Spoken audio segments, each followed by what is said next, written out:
রাজনীতিতে কিছু কিছু সময় এমন কিছু ঘটনা ঘটে, আসলে কাকতালীয়, অপ্রত্যাশিত, যেটাই বলি না কেন, নির্বাচন যখন ঘনিয়ে আসে রাজনীতির দিক রং পরিবর্তন হতে থাকে।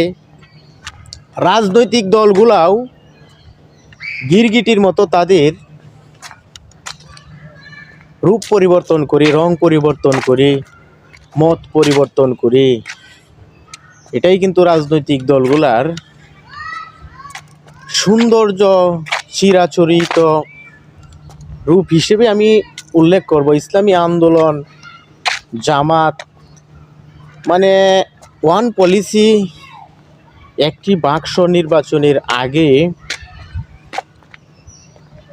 দেওয়ার যেই নীতি নিয়ে ইসলামী আন্দোলনের উদ্যোগে 8টি ইসলামী রাজনৈতিক দল যাত্রা শুরু করলেও পরবর্তীতে 11টি রাজনৈতিক দল নিয়ে একটি জোট কিংবা আসন সমঝোতা, নির্বাচন কেন্দ্রিক একটি সমঝোতায় জোট, এই জোটের প্রতি কিন্তু মানুষের অনেক প্রত্যাশা ছিল।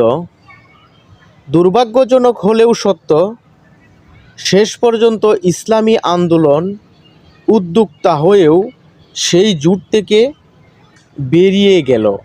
এখন 11 দলীয় জোট 10 দলীয় জোটে পরিবর্তন হবে কিংবা হয়েছে। হয়তো আরও 2-1টি রাজনৈতিক দল জামাতের নেতৃত্বাধীন এই আসন সমঝোতার নির্বাচনের আগে যুক্ত হতে পারে।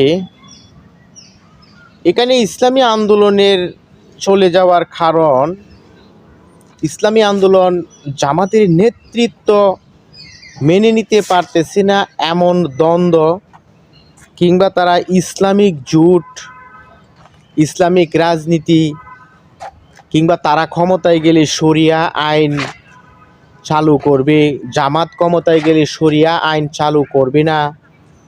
এখন 8 দলীয় জোট সমঝোতায় থাকলেও এখন কিন্তু সেটি 11 দলীয়। এখন আর ইসলামিক যেই জোট, ইসলামিক ওয়ান পলিসি, ইসলামিক দলগুলোর একটি বাক্স, সেই নীতিতে কিন্তু এই জোটটি এখন আর নেই। এই জোটটি এখন মানে বহুমাত্রিক জোটে পরিণত হয়েছে। এখানে ইসলামিক, নন ইসলামিক, যারা শরিয়া আইন মানে কিংবা মানে না, আসলে এখন এই রাজনৈতিক দলগুলা জামাতের সাথে যারা ঐক্যবদ্ধ আছে তারা কিন্তু বেশিরভাগ রাজনৈতিক দলই কিন্তু শরিয়া